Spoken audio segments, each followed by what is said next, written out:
So I want to build on what this panel has said. I would agree with just almost everything that's said.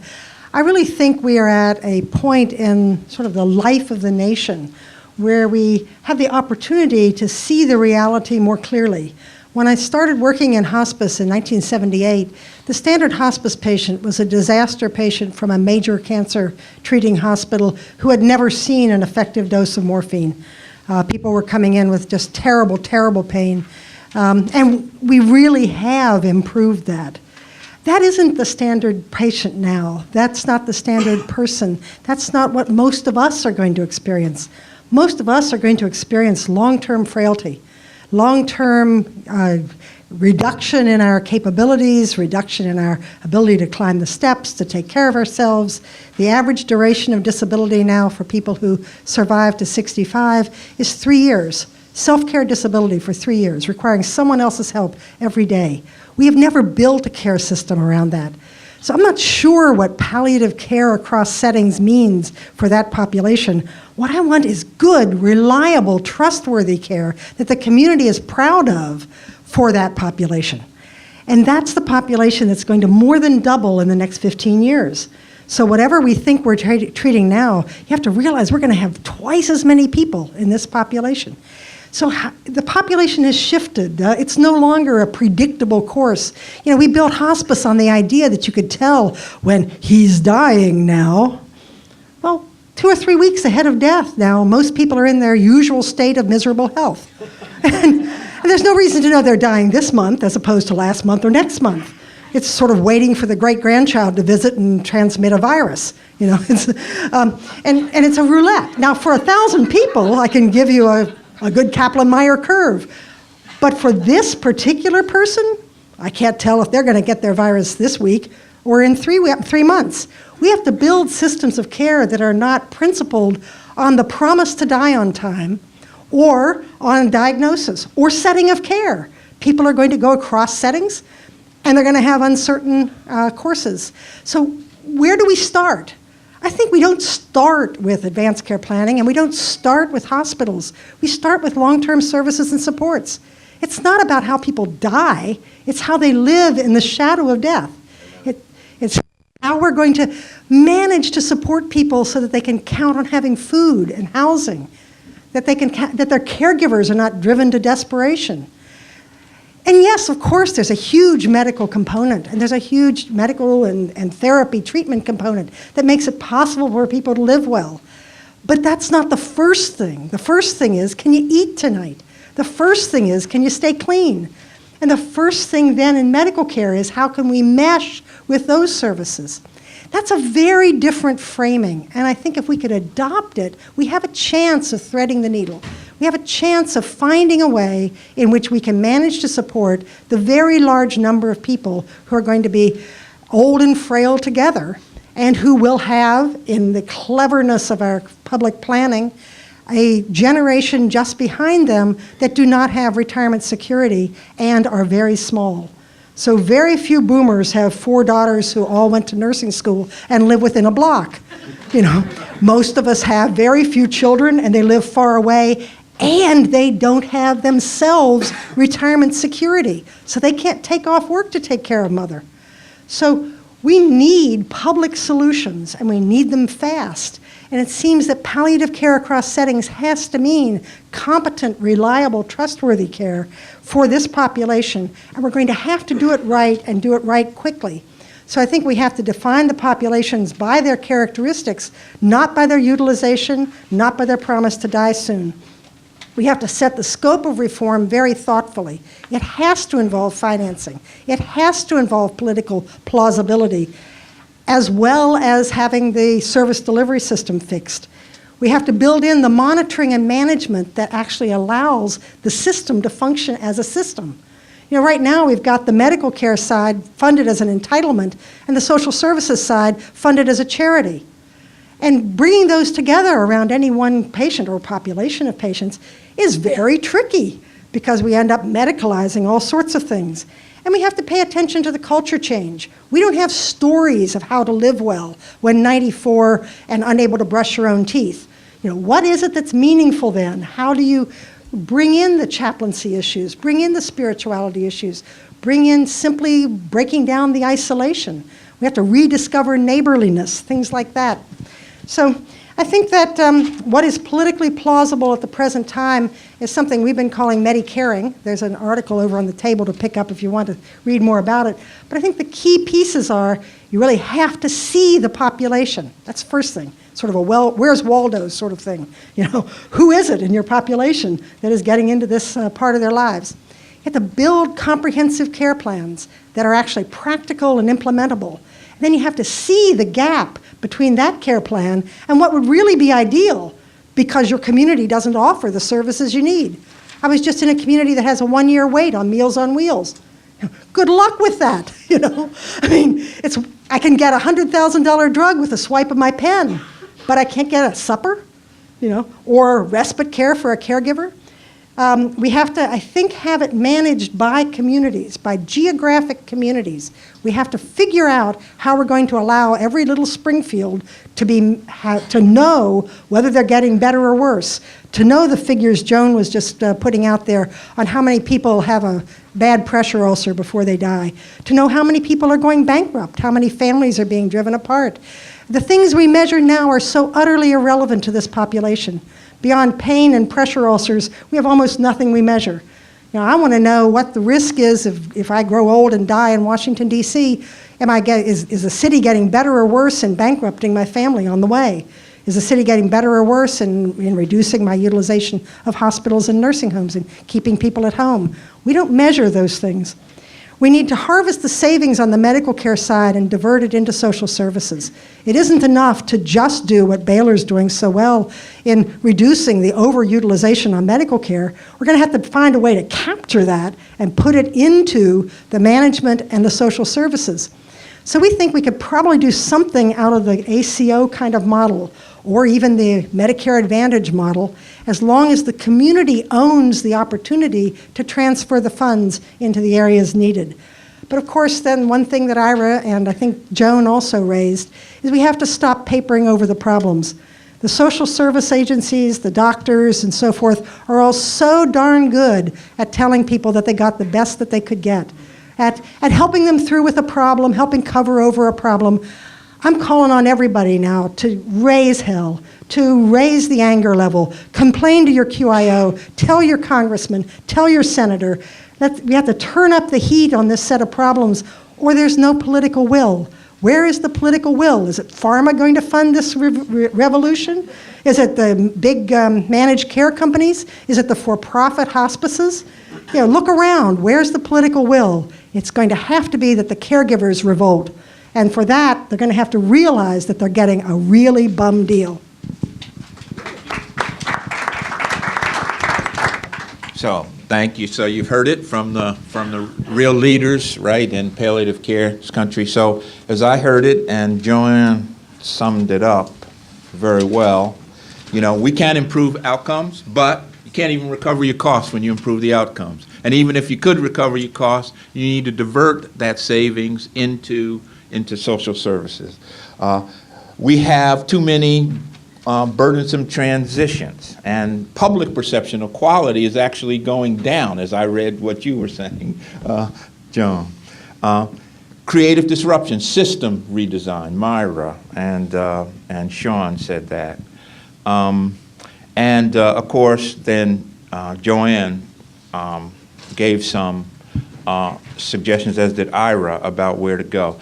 I would also just add that I think the public is utterly confused about all of this, and which is one of the reasons why we need this real, I think, strong advocacy. I was struck by a Pew research report that was released in November, which asked a question of adults in hypothetical situations, would they want, if you had in terminal disease, your quality of life was decreasing, you were totally dependent, and you had significant pain, and how would you advise your doctor to start withdrawing care? That, of course, the question was perhaps not worded appropriately, or, quote, do everything.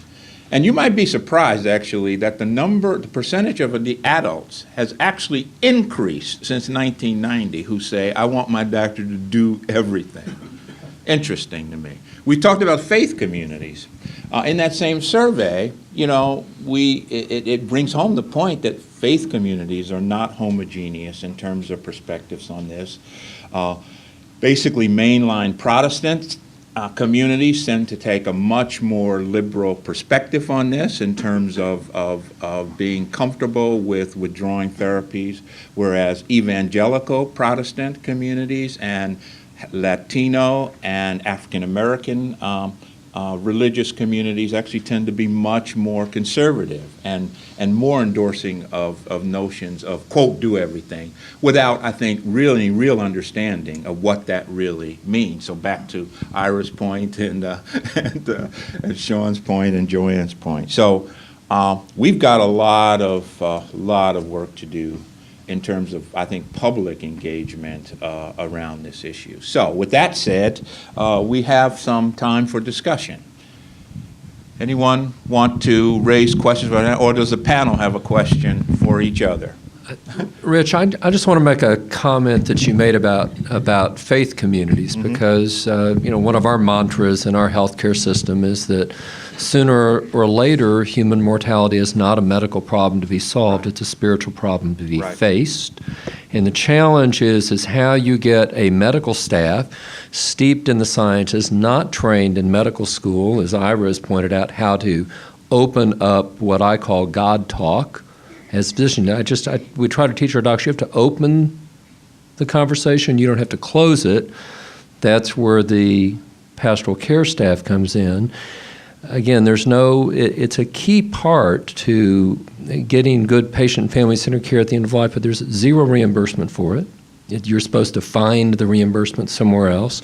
And again, our healthcare system's lucky. We have a lot of ministers, a lot of pastors there, but a lot of similarly sized hospitals where we have 10 full-time chaplains and 10 CPE interns. Similar sized hospitals might have 3 chaplains.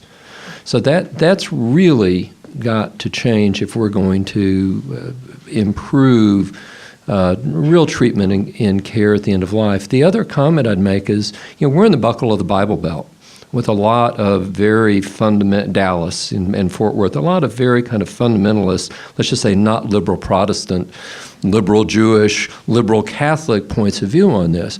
But we find that we're able to engage people who might come in with, you have to do everything. And once you say, teach us to number our days that we may gain a heart of wisdom, you start having that conversation, it changes everything. It's doable. Right. Oh, I agree. I actually have a question for Ira and Sean, and I know Joanne will want to jump in. You both talked about system redesign and creative disruption, right?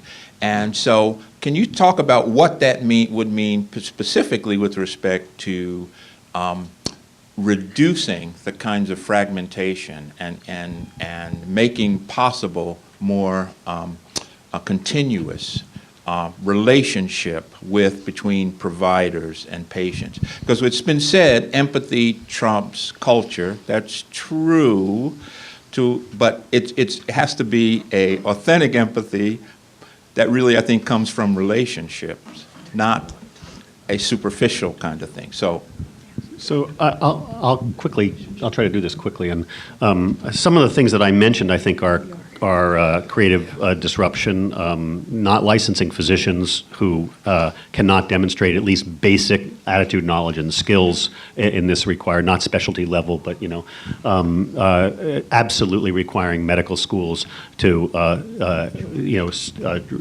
provide real substantive curriculum, and then OSCEs to demonstrate skill acquisition, those sorts of things. Beyond that, I would say, and then creative disruption is not paying for bad care. So if somebody ends up in the ICU after 3 weeks of multi-organ system failure and there was no evidence of a shared decision-making process, a significant part of that hospitalization shouldn't be paid for. Things would change overnight. They would change in a heartbeat. The aortic valve that you didn't pay for because there was no evidence that it was within the patient's best interest and no evidence of shared decision making, that would change overnight. Those are nice, would be the sorts of things that we could do today. One of the things that I think would really make a difference is to have a truly person-centered electronic health record. We have all of these electronic health records are still institution-based. Google, according to Time Magazine, wants to conquer death, but they gave up on the electronic health record. That's a little daunting. Microsoft is still in the game, but I think having a health record that was transferable and that maybe by statute, Epic and Cerner and the others had to be able to import and add to would change the dynamic. Then it would be my health record. Nowadays, I get my flu shot at a supermarket.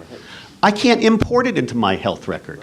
I live in 2 states, so that would be one way to actually refocus on actually the person being cared for rather than the providers and the institutions caring for them. Let me just address a couple quick things that I think can be done right away, because I think that whole-scale change in the health system is going to be incredibly difficult. The complete redesign that Joanne talks about is the country that I want to live in, but I don't expect it in the next 5 years. So what can we do very quickly right now? We are, for the first time since Medicare was enacted, in a huge state of transitions within how we deliver care. ACOs, whatever they are, I'm not sure that I've actually fully understand what an ACO is, are now in play. Hospitals are now at risk and responsible for quality metrics. And when we look at our population, those with serious illness, none of the major quality metrics really apply to our population, and we have them. So what can we do right now to begin to move patients safely across the continuum? We need to have quality metrics which people are responsible for across the entire continuum, and they need to get tied to payments. Was a goals of care discussion had, and was it well documented? Neil Wenger's worked on that. Those exist. Was pain appropriately assessed and treated? Very straightforward. It's simple. It's there, but people need to be held responsible for it. Joan has already demonstrated the burdensome transition piece. That's a really easy metric to put into place. To make sure, and if you put that together with the other quality metrics, so you're not moving somebody from bad care to good care to back to bad care, I think that is a major step forward. It is amazing how our healthcare system responds to incentives. That is how we have got ourselves in the state we are now, because Medicare is perfectly designed. The reimbursement is perfectly designed to get the results that we are seeing. So we can rapidly change the incentives over the next couple of years. I want to make one more comment for the group here, which sort of is many of you know this. We as a field need to be incredibly careful about our language, because in an age of Twitter, what we say to ourselves, we say to the public. For example, advanced directives, advanced care planning, and execute were used in the same sentence here multiple times. Okay? In front of politicians, what does that connotate? We need to be really careful, okay, about, and again, as Dr. Payne said, do everything. Everybody wants to do everything.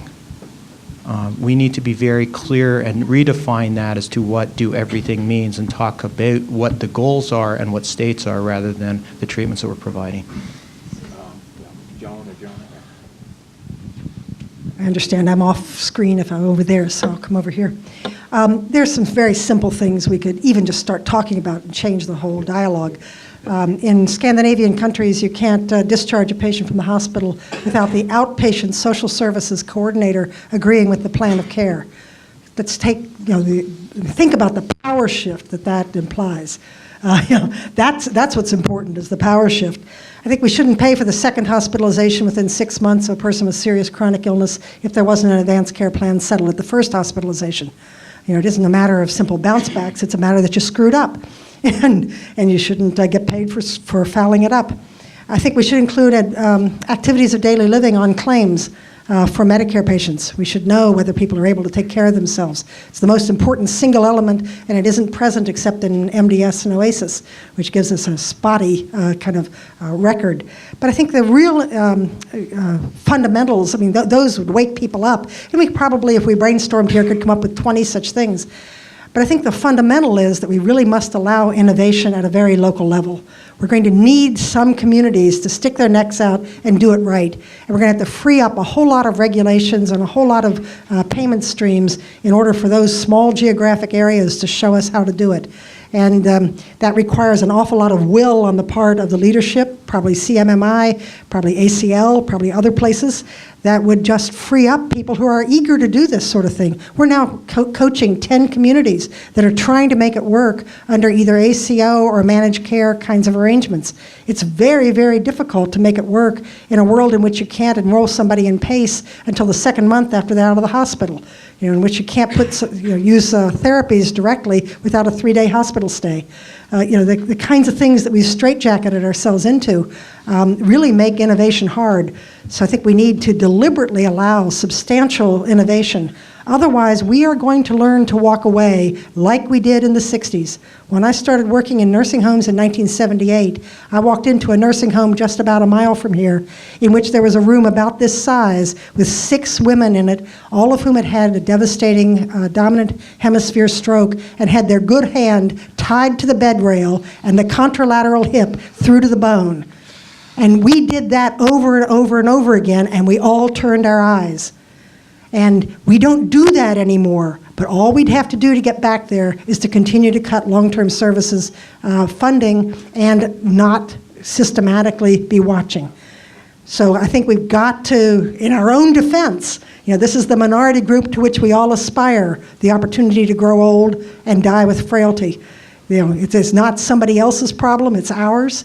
And I think we've got to really teach people to get angry and to know what is facing them in order to motivate the possibility of political change.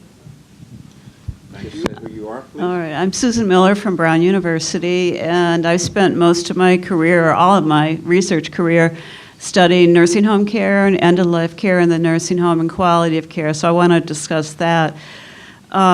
Recently, in the last 4 years or so, I started studying this whole culture change movement in nursing homes, and I think there's a tremendous amount that can be learned from this movement in relation to palliative care in nursing homes.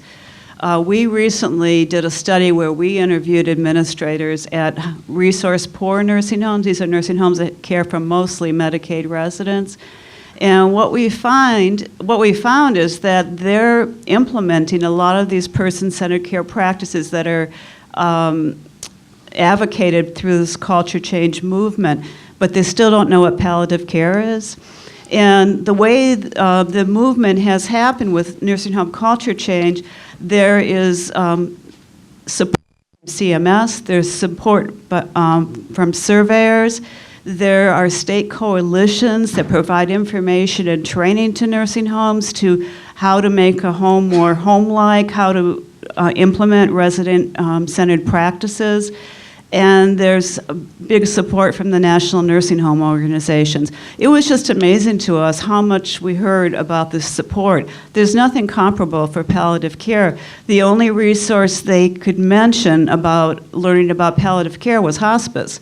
Hospices that provide care in nursing homes often do training in the nursing homes, education sessions, but there are no resources out there to tell them or help them to make their end-of-life care more person-centered, or their care for people with advanced illnesses. And I wanted to mention, in relation to the payment incentives that Sean brought up, I also have some research that's been done that shows in states where they had pay-for-performance for Medicaid that had some culture change language in them, some metrics for culture change, they had more culture change practices in their nursing homes. So we could do the same type of thing in Medicaid pay-for-performance programs, promote the addition of some language where they're measuring the nursing homes for end-of-life measures or palliative care measures. And also, I know that Joan and I worked on, and some other people probably in this room, nursing home interpretive guidelines. There are interpretive guidelines for advanced directives and for palliative care for nursing homes, but it's up to the surveyors and to the states to really promote these guidelines. And what we heard in relation to culture change is the surveyors are really driving the change in nursing homes. We asked an administrator, what are you doing? And he said, well, to be honest, I'm making dietary changes first because that's what the surveyor is looking for. And we heard this on, and nursing homes respond to surveyors. They want 0 deficiencies or less or fewer deficiencies. So I would advocate that the states in their survey departments really promote that their surveyors are going in and looking at palliative care and advanced directives in relation to the interpretive guidelines that are out there. Thank you. I'm Myra Christopher. I work at the Bioethics Center. Richard, as we've heard comments from Sean and Joan about ACOs and others, I'm reminded of the meeting that you hosted at Duke with the Fuquay Business School on that very topic, and where we were talking about the impact on continuum of care, not just around end-of-life issues, but quality of care generally. And Richard set up a panel where there was this long table like this, and on one side were executives from for-profit health systems for the most part, and then on the other side were those of us in the not-for-profit world and people who are working on advanced care planning and hospice and palliative care issues and community health efforts. And the conversation was really strange. But ultimately, a very brave person from a very large for-profit health system basically leaned over and looked at us on the right side of the podium, of the table, and said, I don't really have any idea what you're talking about. However, he said, all we know is how to run hospitals and make a lot of money doing it. So what we're trying to figure out is where the money's going to go, and wherever the money goes, then we're going to go there, and that's what we're going to do. So we know money drives healthcare in this country. There's no point in trying to even argue about that. But what I wanted, my point in speaking was that I think those of us who are on that side of the table, most of us in this room, have to acknowledge that that is what's going to happen.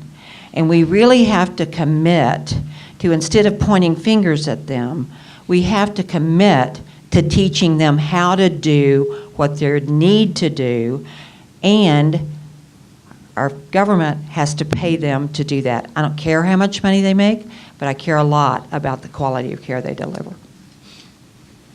Yeah. Hi, I'm Judy Paris. I'm a clinical social worker. Susan inspired me to get up and say this, and then Myra, I think, spoke to it as well. One of the things that's really exciting about today and unique about this room is that we have, and I have a lot of my long-term care colleagues here, what we now call long-term services and supports, as well as my palliative care colleagues. And these are two sets and bodies of research and literature and work that have not necessarily corresponded with each other all that frequently. And they're just now, I think, starting to find each other a little bit. And I think that that is really critical, because there are people in long-term care, like Susan was talking about, and the research she's been doing, and some of the research that Joanne and Joan have done through the years as well, that have a lot to teach the palliative care world. But together, we all have a lot to teach the acute care side, which currently has a hold on the dollar. And to the extent that we are all looking at the services that are needed for frail elders, people that are in the last stages of life, as the social service system, or what we consider the aging services network, and the people on the ground that have been there all these decades, even on those shoestrings, we have got to help our government. That's the other thing unique about this room. We have about 3 or 4 agencies in the room together at the same time. We've got to help people speak up and figure out ways to get these funding streams waived and merged at a level where you can actually affect this change. Howard, did you want to speak to that, or? I want to Specific- respond to Rich has a message. I just want to respond to Myra.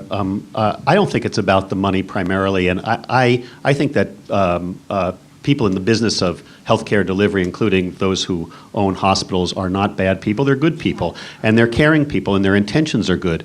But if we continue to pay for bad care, that's classic enabling behavior. We become complicit. If you have an uncle who you love but is drinking himself to death and is destroying his family, you can still love that person and support him, but you probably shouldn't keep buying that Jack Daniels, for him. So that's the point I think that we really need to confront. We are part of the problem if we continue to pay for what we know is truly not in the patient's or the public's best interest. And again, I think this can be carefully distinguished from rationing. Those of us who work with evangelical communities and pro-life communities, their issues are not trivial, but they can be addressed respectfully and listened to and worked through in ways that actually garner their support. Yes.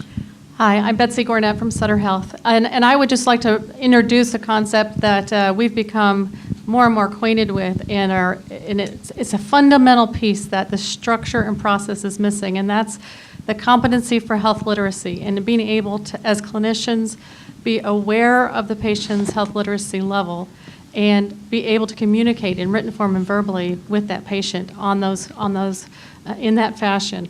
And we could do a better structure for goals of care or care plans, but if they don't understand it and can't do it themselves or carry it out in their home and in their families, we're dead in the water no matter what. It will not have the effect we want. And we're seeing that in the work that we're doing in AIM, and we'll hear a little bit more about that.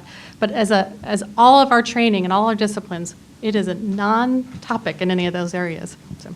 I'm Harriet Warshaw from the Conversation Project, and I would like to introduce the concept of a partnership and the double helix of change, and that until we have the push from the bottom up, from the communities, and from the top down, from most of us in this room, the change won't be accelerated. And so I would like to suggest that we think, picking up from the earlier panel, a really robust public health campaign, and think of all the different ways that we can reach into the community and educate people. We know that in this fall we did a national survey on people's attitudes towards having the conversation, and 90% of people responded that they'd like to have this conversation, but only 27% of people are having the conversation. So there's a big gap, and we through the good auspices of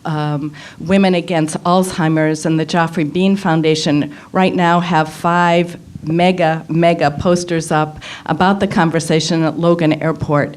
And this is just the tip of the iceberg. I think we need to go national and really, similar to Stop Smoking or Mothers Against Drunk Driving, a really grassroots public health campaign on this topic to partner with all the professionals in the room. Yeah, Harriet, your statistic does raise a question, though. Do you believe what people say, or do you believe what people do? And so this question becomes, how do we really penetrate to change behavior, right? So, yes, sir, and then here. I'm Mark Cater from Isabella in New York, and I wanted to, it's always hard for me to decide which Joanne Lynn comment I want to comment on, because they're all so good. But the first one I heard this morning had to do with the fact that at least this was my interpretation of it, that the advanced care plan is a step. It's a first step, and then you have to get real in terms of building a care plan that sort of honors what the frame has set forth. But I think you took it further than that when you started to talk about how do we actually begin to deliver care and deliver services in a way which are going to address the realities and the needs that people have in a society that's rapidly aging and where we see so much more chronic illness. The concept of palliative care, culture change, person-centered care, all of these things that we've been talking about, to me, start to coalesce. And a great deal of what we're trying to do in the long-term care setting has to do with honoring persons' and families' wishes. And you begin to realize that that is essentially the same as a good palliative care program. So if we begin to look at the extension of palliative care as not only something which addresses pain and symptom management, but may address behaviors as well, in a setting, in a long-term care setting, where typically we see close to 2/3 of people in nursing homes with dementia, many of whom resist care. Why are they resisting care? They're resisting care because there is some kind of emotional pain present, and rather than looking for the solutions which are probably not the best, which include the administration of antipsychotic medications or sending people to the hospital, we need to look a little bit deeper, and so we need to look at the landscape of palliative care in a broader way. I think that's going to be a challenge, but I do think it addresses the concept that Joanne set forth of getting real. Thank you. Thanks. Mike McGee with CAST. I wanted to piggyback on Myra's comment that we have to figure out how to get the money to provide the services that we want to provide. And my reaction when I heard that was, yes, but. And here was the but. What the country is about in rejecting the status quo and in exploring different alternatives is creating an overall system of care that's different. A system that rewards health versus disease, a system that rewards integration of care rather than disintegration of care. This area we're discussing today is a part of a system, but it's not a whole system. And so it's yes, but in that I absolutely agree with you that money will drive what happens next. But I would say that we have to figure out how to incentivize the right type of system which would encompass everything that we want to do at the end of life, as opposed to try to find the money to fund this segment, because then all we're doing is feeding back into a disintegrated system, and I think there will be a knee-jerk reaction to reject that, because they're trying to integrate, not feed individual pieces. So the question is, what philosophy of care, what approach to care would broadly, if supported, lead us to do what we know to be right at the end of life as well as at the beginning of life? Any last comments we've got about 2 or 3 minutes for the panel to sum up. Just a quick follow-up also on Myra's claim that she didn't care about what people were making in this system, and that that we're going to have to live with the sort of current profiteering. I think that you probably cannot take good care of very sick people in very fragile circumstances and be making a way out like the drug companies, the leaders of healthcare systems, the insurers are at the present time. That we have to make it possible for people to make a living, and especially for people at the lowest levels. The direct care workers are just in a ridiculous situation of being unable to, even working double shifts, not to get off food stamps or to be able to rent a house. So I mean, it's not really the problem of the cardiac surgeon, and it's not really the problem of the drug company or the person at United Healthcare. I'm very much more concerned that we develop reasonable incomes for the people at the very front line. And I think that to do that, we're going to have some real skepticism of the for-profit motive in this particular piece of healthcare. That it is so much direct personal care, it is so much hands-on, that building that community trust that you trust that the people you're talking to can really have your interests at heart, is really hard to square with first having to earn 10% for the shareholders or whatever you can earn. So, it's a conundrum that I think we've built in this country that we're just going to have to figure out how to confront. I'm not saying it can't be done, but I'm saying it's a real problem for to build a community coalition that could move money around in a thoughtful way, and then to have a substantial part of that coalition being allegiant to the earnings of anonymous shareholders elsewhere who are making a lot of money.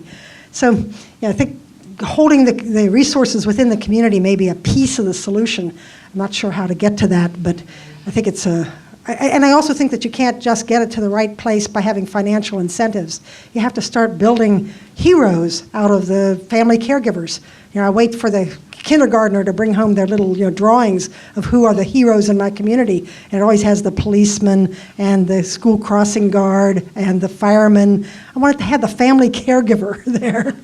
Okay, so I think we're there. Thank you, panel. Thank you, audience. Thank you.